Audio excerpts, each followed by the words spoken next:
And sometimes see people, they're actually working very hard at begging. They're thinking they're not working, but they're actually working very hard. It's hard standing out there all day, approaching people who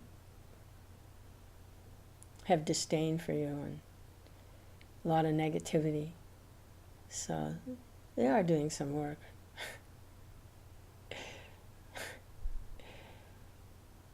Actually, everyone's serving Krishna one way or another,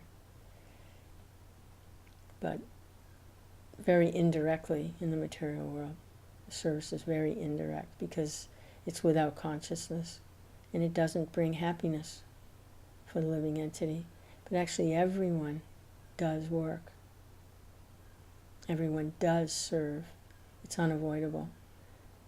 It's unavoidable.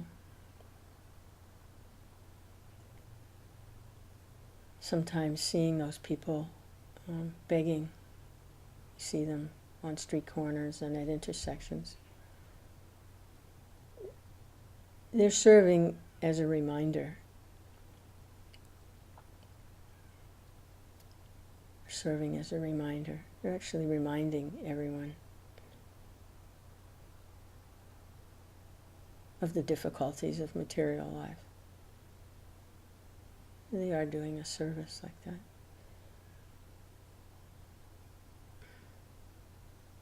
If we can see it.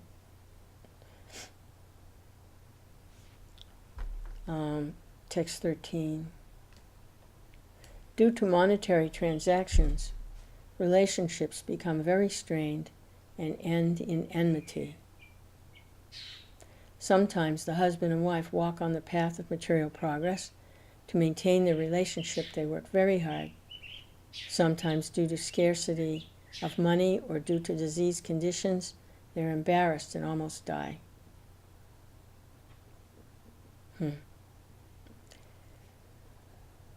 Yeah, money, that's what the fighting is. So many people fight over money in family relations. Not enough money, materially. But spiritually, you can see devotees can live quite simply because that strong push for having so many material facilities is not there. Devotees can tolerate quite a bit materially. And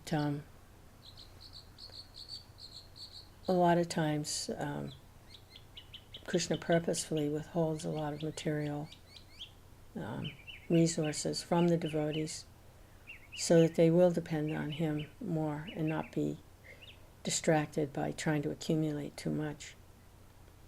But for the materialist, that will not work because their whole goal of life is to accumulate as much as possible. And actually everyone knows it, all the economies in the quote-unquote developed worlds, the industrial worlds, are based on ever more accumulation and consumption.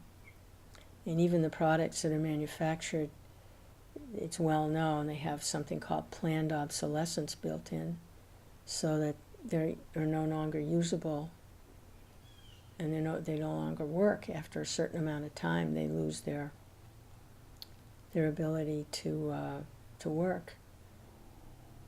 The different items that are manufactured, they break or they wear out.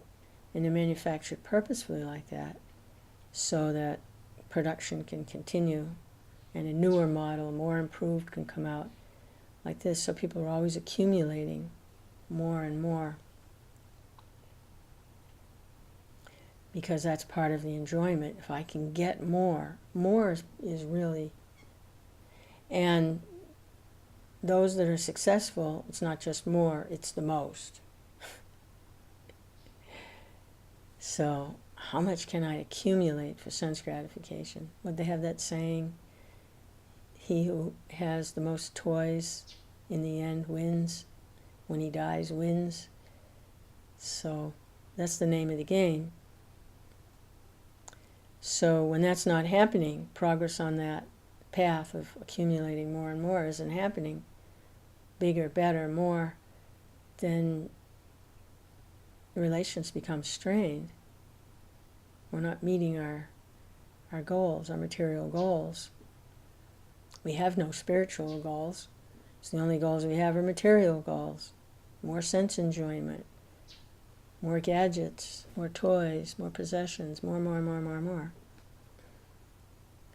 So when that isn't happening, then where's the satisfaction? Where's the happiness? They start fighting.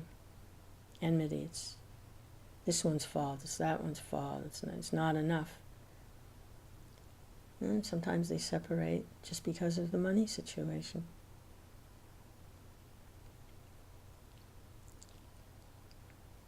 Mm-hmm. So they both, sometimes in a marital situation, both work very hard to get to this standard of accumulating more and more and more. The husband and the wife work. And they don't spend time with their children, very much time with the children, because they're working.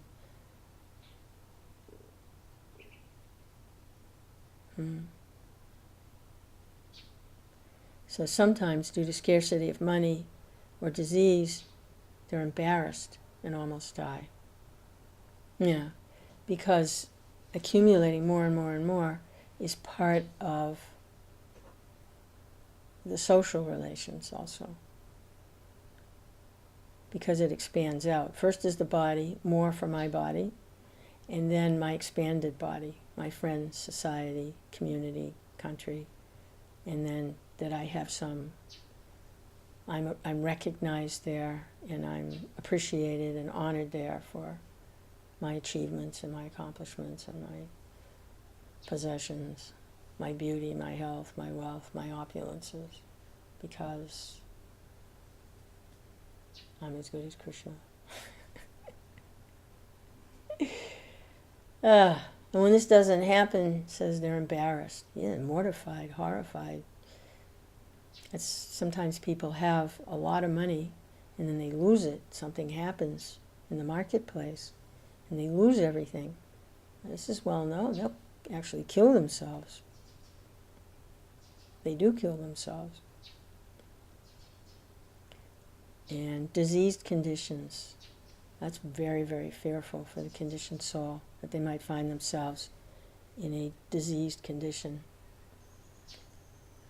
And it's very, very fearful. Because of the identification with the body.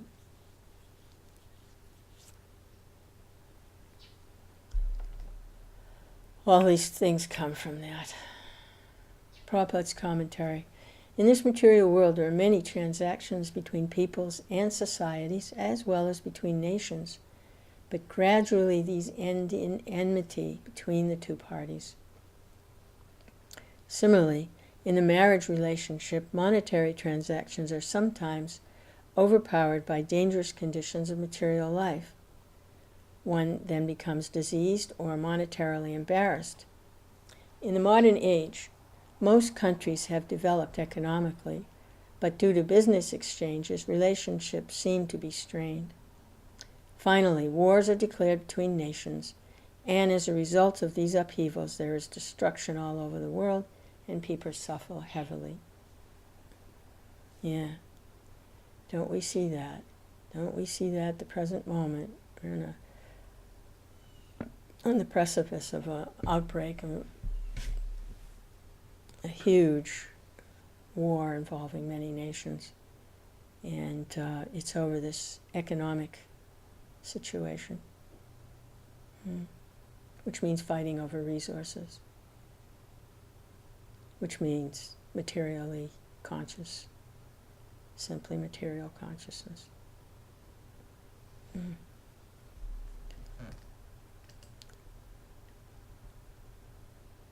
So this is text 14. My dear king, on the forced path of material life, first a person is bereft of his father and mother. After their death, he becomes attached to his newly born child. In this way, he wanders on the path of material progress, eventually embarrassed. Nonetheless, no one knows how to get out of this, even up to the moment of death.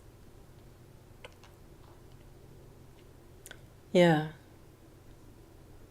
So the first attachment is to the mother and father. They're supplying everything, the food, the shelter, the affection, the education, the whole thing. And when they pass away, he becomes attached to his own children. So it's always an extension of the body, the physical body, material body. Eventually embarrassed.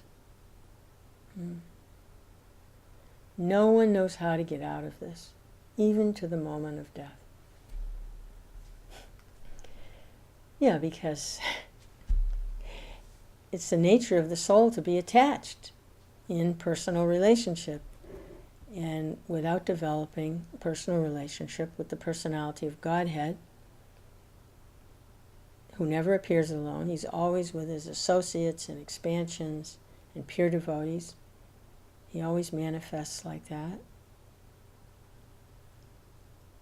Then shifting that attachment to those persons, those personalities, spiritual personalities, engaging in devotional, transcendental activities in a personal relationship, then that's how one gets out of these other relationships, which are material, based on the body, and always end in disappointment, embarrassment, futility, frustration, because there's a beginning and an end to the material body. So that's not a good foundation. So that's how to get out. And the first relationship that develops is with the Lord's devotee, who's carrying the Lord in their heart. If someone comes into contact with such a person through their writings, or through a follower of such a person, or by meeting the person themselves, then that relationship begins. It begins right there. I remember when I was engaged in trying to distribute Prabhupada's literature. This was like in the 70s or so. I was very enthusiastic. And I still am, to see his literature distributed. I just might not be able to do it so much. Now that I'm older and have certain things that I have to deal with, it's a little different, but always enthusiastic to see his literature distributed. And I would get, a lot of people would just walk away, they wouldn't want it. But I would think, I wouldn't be like depressed about it or feel bad. I would feel happy that they had a chance to say something to Krishna, Krishna's devotee, and someone trying to serve Krishna's devotee. At least they said something, even if it was just no. The communication opened up. And I knew that they would have an opportunity to say something again at some point. But it had begun. Communication and contact with the spiritual and devotional energy had begun for that person, even though they couldn't take advantage of it properly. Still. Whereas someone who's simply wandering in the material situation and makes no contact whatsoever with the devotee or the Lord, they just wander and wander and wander, lifetime after lifetime, birth after birth.